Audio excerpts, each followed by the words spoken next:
Hey friends, I'm Otis Gibbs, and this is my buddy Chris Scruggs. He's going to tell you a great story about hanging out with Merle Haggard. We were playing with Marty Stewart in Northern California, and we had a day off in Redding. And Marty said, came and woke us all up early and said, "Hey, Hag's picking us up and taking us out to breakfast." Sometimes the thing is he would take them to this spot in Redding called Lulu's, this little greasy spoon diner cafe where old men congregate, But this day we were going to go to his home in, I guess it's Palo Cedro, California. So he picked us up, man, and he looked totally gangster. He had a white Escalade, like the pickup truck version of the Escalade, with big rims. And he had this like flat brim, like California people, they wear like their baseball caps with the brim like dead flat. He had that with like this huge like camo kind of overcoat on. Like he looked like a rapper, which kind of makes sense when you think about like his background and sort of the world that he came up in was, if he had been 50 years younger, that probably would have been more his culture, So he picked us up, this Bakersfield gangster, picks us up in this white Escalade, and all four of us pile in. Marty's in the front seat with Hag, who's driving, and then Kenny and Harry and I are on the back seat. Drives us out to his house. And, that was the only one time I got to really spend, I would say, meaningful time around him. But I'd been in his presence a couple times before, and the thing that always got me was that intensity, like this calm, deep intensity in his stare, in his eyes. Like there was something very deep there that I think anyone who's listened to Merle Haggard has picked up on. But you could see it in him too, So we get to his property, and there's these landscapers there, and they're planting redwood trees, just baby redwood trees, these little things. And he was saying, I think they were like $1,700 a tree to plant. He was kind of complaining about that, but planting like hundreds of redwood trees that day on his property. Maybe not hundreds, but, a lot of them. And I was thinking to myself, like, man, you think about what those trees become. You think about those trees when they're 800 or 1,200 years old, and they're, you could carve a tunnel through it and drive a car through. And I was thinking of, I think it's a Buddhist saying, about wise men who plant trees that they know they'll never sit under the shade of. And this was about a year before he passed away. And, I don't think anyone was expecting him to pass right when he did. He'd been sick off and on for years, but no matter what, there was no way he was going to sit under those redwood trees, but somebody will. So we went out to the house. The house was actually Fuzzy Owen's house. Fuzzy Owen was, steel player from Bakersfield and Hag's sort of manager for, many, many years. And it was a very modest place. I don't think it was really a double wide, but it had this kind of fabricated aspect to it. Just this little house on this huge property. And, we had biscuits and gravy and eggs and bacon and sausage and all that. And I'm in the good position of around somebody like him. The country music I love the most is the era before him. So when I was, able to be around somebody like him, instead of asking him about Roy Nichols and recording at Capitol and, Ralph Mooney and all the stuff that, although he probably would have loved to talk about Roy and Ralph Mooney because he was such a fan of Pickers. But instead of asking him about his career, I just wanted to talk to him about like Bob Wills and the Maddox Brothers and Ernest Tubb and Lefty Frizzell. And that's what made his eyes light up, because I've told people for years, in addition to being like one of country music's biggest stars, you're not going to find a country music fan anywhere bigger than Merle Haggard. So I think most of that day we just, kind of talked about the Maddoxes and Bob Wills and sat on the couch and, played some music and got to strum Lefty's Bigsby J200. It's dry out there in California, and the guitar had been in Nashville for years. It was after Lefty died, it was on display at the Country Music Hall of Fame for probably 20 years. And backstory here, one day Marty went to the Hall of Fame and the J200 was gone.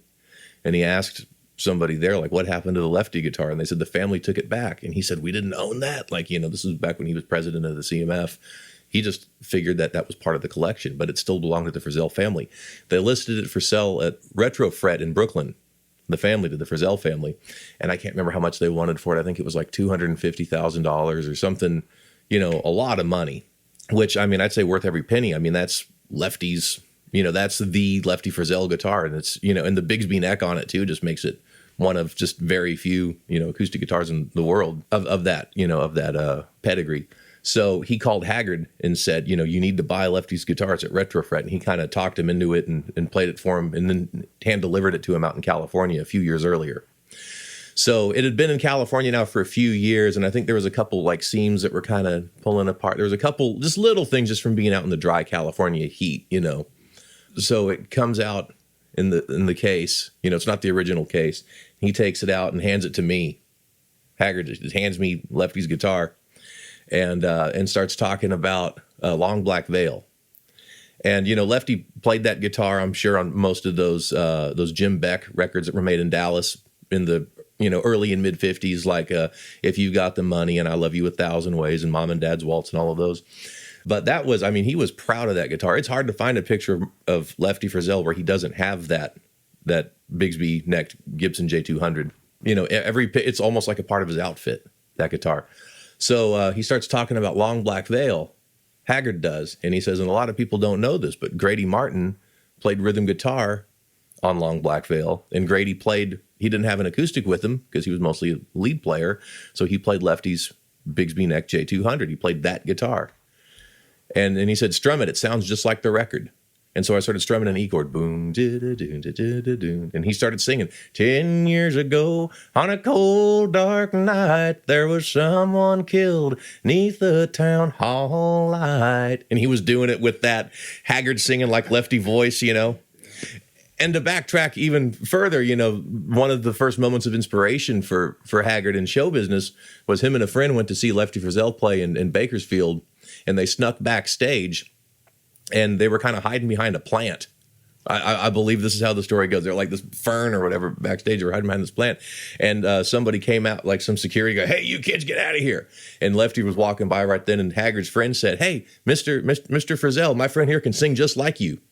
And Lefty took that J200 and handed it to like a 14-year-old Merle Haggard and said, well, shit, son, then go out there and sing some of my songs. And pushed him out on stage with his band, with his guitar, and he sang 3 Lefty Frizzell songs. So that was kind of like one of the first moments that, and I think later, in prison, he saw Johnny Cash perform. Those were sort of these, cornerstone moments for him. So he had this guitar. So I start strumming that E chord, and he starts singing Long Black Veil.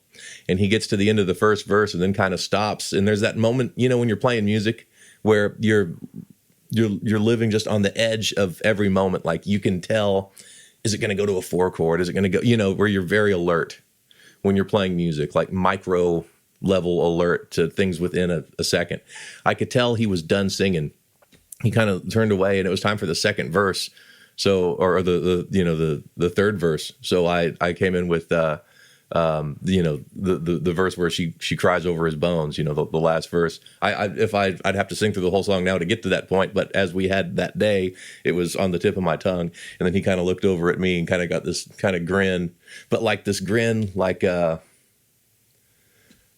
I don't know. He had that energy about him, like someone who'd been in prison, where like, even if he like had a little bit of a grin, you couldn't tell if he was happy or if he was pissed off or like if he was, gonna, shank you in the shower later with a, toothbrush knife or something. I mean, I'm not, trying to, he just had that kind of jailhouse, like poker face about him.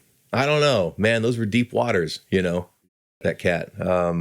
It was great to play that guitar. And then he had his custom shop Fender Tough Dog Telecaster with the neck through design and the funny pickguard on it. The Merle Haggard telly that he played like the last couple decades. He had his personal one there. And so we sat around, there was a bass, and we just sat around and played music that afternoon.